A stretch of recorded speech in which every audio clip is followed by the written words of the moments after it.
আসসালামু আলাইকুম রহমতুল্লাহ। জামাত ইসলাম ক্ষমতায় এসে যাবে, এসে যেতে পারে, বা একটা শক্তিশালী অবস্থানে চলে যেতে পারে।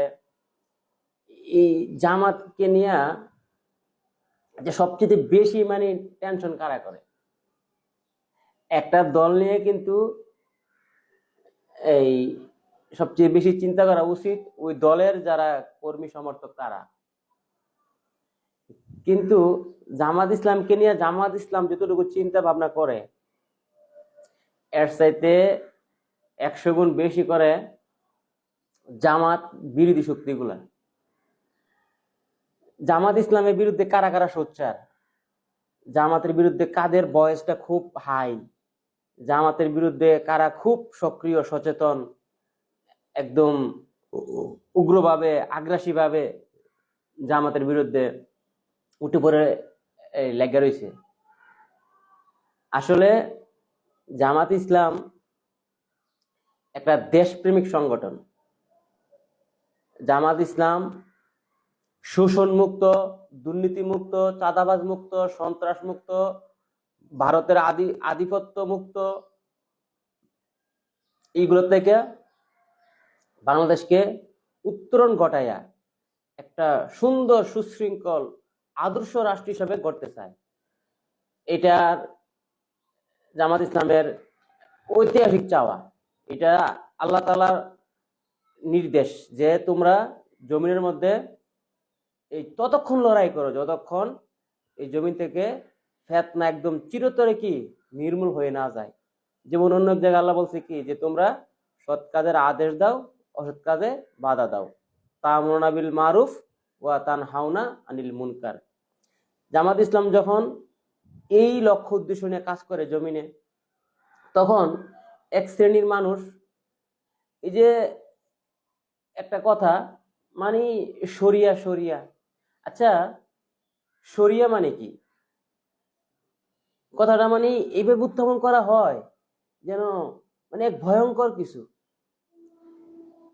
যারা এই জামাত ইসলামের কে এই শরিয়ার মানে একটা এই এই শরিয়া ফুবিয়া, শরিয়া আতঙ্ক, শরিয়া ভয় যারা জনগণকে দেখাইতে চায়, হ্যাঁ শরিয়া আইন কেমন একটা কি যেন একটা ভয়ঙ্কর কিছু, তারা বলুক না যে আমরা শরিয়া বিরোধী রাষ্ট্র চালাবো।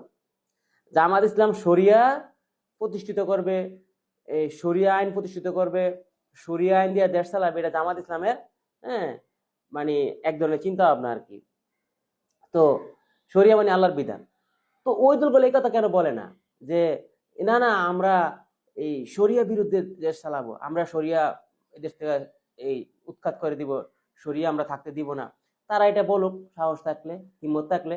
তারা যদি এই মার দুধ খায় বড় হয়ে থাকে, তারা যদি সত্যিকার অর্থে এই বুকের মধ্যে যদি হিম্মত থাকে, তারা বলুক না যে আমরা শরিয়ার বিরুদ্ধে কাজ করব।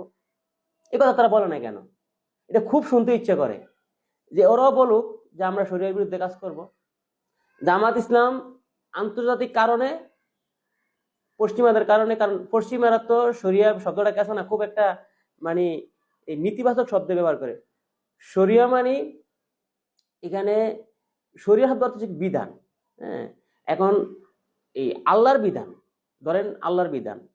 এখন একটা কথা মিডিয়াতে খুব বেশি আসে যে শরিয়াতে তো হাত কেটে দেওয়ার কথা আছে চুরি করলে। তো এই বিধানটা তো সৌদি আরবে আছে। সৌদি আরবে হাত ছাড়া মানুষ কজন দেখছেন? বরং আমাদের দেশে হাত ছাড়া মানুষ প্রচুর দেখা যায়, স্টেশনে এইখানে সেখানে এই ভিক্ষাবৃত্তি করে বিভিন্ন রকমের। তো ওরা কি শরিয়া কারণে তো হাত কাটা গেছে? সৌদি আরব তো এরকম দেখা যায় না। খোঁজ নিয়ে দেখিয়েন, গুগলে সার্চ দিয়ে, হাত নাই এরকম লোকের সংখ্যা বাংলাদেশে বেশি। তো বাংলাদেশে তো শরিয়া আইন এখন পর্যন্ত কেউ চালায় নাই, গত 1000 বছরে এগুলা ছিল না। বাংলাদেশে এত লোকের হাত নাই কেন? অ্যাক্সিডেন্টের কারণে চলে যাচ্ছে। হাত কাটটা ভিক্ষাবৃত্তি করার জন্য এই যে বাচ্চা ফাঁসার, শিশু পাচার হয়, চুরি হয়, এদেরকে দিয়া ওই যে আপনার কি করে এই প্রতিবন্ধী বানায় ইচ্ছাকৃতভাবে অপারেশন করে, এগুলো অনেক মিডিয়াতে আসছে না? ইচ্ছাকৃতভাবে হাত কেটে তারপরে তাকে দিয়ে এই ভিক্ষাবৃত্তি করানোর জন্য এইগুলা করে। পা কেটে ফেলে, হাত কেটে ফেলে, অন্ধ করে ফেলে। আসলে বিষয়গুলো আছে না, মানে খুব দুঃখজনক। একটা রাষ্ট্রের মধ্যে যদি আল্লাহ তাআলার বিধান মানা হয়, ওই রাষ্ট্র খুব সুন্দরভাবে পরিচালিত হবে। এটা এখন মানুষ বুঝে গেছে। এই জন্য যারা এটা বলে তাদের প্রতি আমাদের মানে আবেদন, আপনারা বলেন যে শরিয়া বিরুদ্ধে দেশ চালাবো, দেখি আপনাদের হিম্মত থাকলে, যদি এতটুকু মানে নিজের প্রতি বিশ্বাস, নিজের দলের প্রতি, জনগণের প্রতি বিশ্বাস থাকে, এ কথা বলে দেখেন তো, হিম্মত থাকলে। যদি সত্যিকারের মায়ের বুকের দুধ খায় বড় হয়ে থাকেন, বলেন যে আমরা শরিয়ার বিরুদ্ধে দেশ চালাবো, এই শরিয়া উৎখাত করে দিবি, কথা বলে দেখেন তো। জামাত ইসলাম যেহেতু এখন একটা একটা পজিশনে চলে গেছে, আন্তর্জাতিক কারণে প্রকাশে কথা বলে না, কিন্তু হাত কেটে তারা শব্দ আসবে কেন? প্রথমেই একটা রাষ্ট্রের মধ্যে যখন জনগণ চুরি করে, তখন এখানে খুব কম লোকে আছে যারা এই এই কি মানে এই কি জানে বলে, এই প্রয়োজনে চুরি করে, প্রয়োজনে চুরি করে, এরকম লোকের সংখ্যা কম। বেশিরভাগ এই চুরি চামারি যারা করে, যারা বেগম ফারাতে টাকা পাঠাইছে, যারা টাকা দেশটাকে ধ্বংস করে দিছে, এরা কি ঘরের মধ্যে ভাতের অভাব ছিল? তো এই ধরনের লোকগুলো তো আমরা ফাঁসি চাই, হাত কাটা কেন শুধু?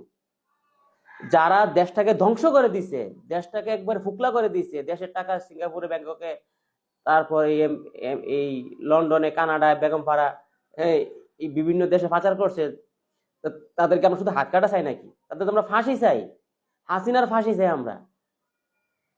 আমরা এই হাসিনা গংদের ফাঁসি চাই, কারণ তারা দেশটাকে ধ্বংস করে দিয়েছে। এই দেশের এই যে আমাদের আঞ্চলিক ভাষায় একটা কথা বলে যে মাইরেও গেছে, মইরেও গেছে। কতগুলা ব্যাংক আজকে দেউলিয়ার পর্যায়ে, সাধারণ অল্প কিছু টাকা ব্যাংকের থেকে মানে আটকে রয়েছে, টাকা ব্যাংকগুলো দিতে পারে না, আর ওই ব্যাংকে কোনো বিনিয়োগ নেই। কারণ ব্যাংকটা যখন, একটা ব্যাংক যখন একবার বসে যায়, ওটার প্রতি মানুষের আস্থা একবারে ধ্বংস হয়ে যায়। তো যার এই যে কিছু গরিব মানুষ আছে, যাদের এই ব্যাংকের ড্রাইভার, ছোটখাটো ক্ষুদ্র ব্যবসায়ী, এই এরকম যাদের 1-2 লক্ষ টাকা মানে বিভিন্ন ভাবে ব্যাংকের মধ্যে ছিল, এই টাকাগুলো ফেরত পাচ্ছে না। এগুলো তার 10 বছর 20 বছরের জমানো টাকা। চিন্তা করা যেতে পারে যে একটা কিভাবে একটা দেশকে ধ্বংস করে দিলে এরকম 2 লাখ টাকা ব্যাংক দিতে পারে না। 5,000 টাকার চেক নেওয়া ব্যাংক থেকে ফেরত আসা লাগে। এই যে সোশ্যাল ইসলামী ব্যাংক, এই ব্যাংকের অবস্থা কি? এরকম ভাবে এই যে কতগুলা ব্যাংক, এই কমার্শিয়াল ব্যাংক, তারপরে কি নাম ভুলে গেছি, অনেকগুলা ব্যাংক, প্রায় 8টা ব্যাংক পুরো দেউলিয়ার পর্যায়ে। এগুলো তো অনেক আগে বন্ধ হয়ে যেত, ডক্টর ইউনূস আসার পরে মানে একটা মানে অনেকে একটা আস্থা ফিরে পাইছে এই বিপ্লবের পরে, যে একটা হয়তো এখন ডক্টর ইউনূস তো চেষ্টা করতেছে, কিন্তু উনি তো আর ওইভাবে একটা স্থায়ী সরকার না। একটা স্থায়ী সরকার, রাজনৈতিক সরকার যে জিনিসগুলো পারে সহজে, এটা তো আর অস্থায়ী সরকার পারে না। তো যদি একটা ভালো সরকার আসে, ইনশাল্লাহ আশা করি আমরা কি দেশটা সুন্দর করে সাজাতে গুছাইতে পারবো। কিন্তু সাদাবাজার আসলে তো একবারে আরো অবস্থা খারাপ হয়ে যাবে। সাদাবাজার সরকার যদি আসে, যারা অপেক্ষা বসে রয়েছে, তা এইভাবে যদি একটা দেশ চলে, চাঁদাবাজ বলে, আমার যদি চাঁদাবাজ বলে, আমার তো কোনোদিন গায়ে লাগবে না, কাদের গায়ে লাগে? তো সুতরাং যে কথাগুলো বলছি, কেয়ালমূলক কথাগুলো বলছি, যে জামাত ইসলাম ক্ষমতায় আসলে অনেকেরই মানে মানে তাদের ওই অবৈধ খানা বন্ধ হয়ে যাবে। অবৈধ খাওয়ার এত লোভ, অবৈধ ফ্রি খাওয়া, মাগনা খাওয়া, কাজ ছাড়া খাওয়া, হ্যাঁ, এইভাবে আছে না, মানে লুইটা ফুইটা খাইতে এত পছন্দ করে কিছু মানুষ, অল্প সংখ্যা, এরা বেশি না, এরা সংখ্যা বেশি না। এই 2-4-5 হাজার মানুষ 20 কোটি মানুষের ভাগ্য খেয়ে ফেলছে। এটার থেকে দেশকে বাঁচানো দরকার না? জামাত ইসলামকে ভোট দেন, জামাতকে ক্ষমতা দেন, ইনশাল্লাহ দেশ সুন্দর হয়ে যাবে, দুর্নীতি বন্ধ হবে। দুর্নীতি বন্ধ হলে দেশ সুন্দর হইতে সময় লাগে না। চাঁদাবাজ মুক্ত, দুর্নীতি মুক্ত, সন্ত্রাস মুক্ত হইলে দেশ উন্নতি করতে বেশি সময় লাগবে না, সোনার খনি টাকা লাগবে না। চাঁদাবাজের খনিগুলো ধ্বংস করে দেন, সোনার খনি অটোমেটিক দেখবেন মাটি দিয়ে সোনা সোনা ফলবে। একটা তরকারির গাড়ি রাজশাহী থেকে আসতে আসতে 50 জায়গায় চাঁদা দেওয়া লাগে। একটা গরুর গাড়ি এক জায়গা থেকে আরেক জায়গায় যাইতে 100 জায়গায় চাঁদা দেওয়া লাগে। এই গরুর দাম ছিল 2 লাখ, হয়ে গেছে 3 লাখ চাঁদার কারণে।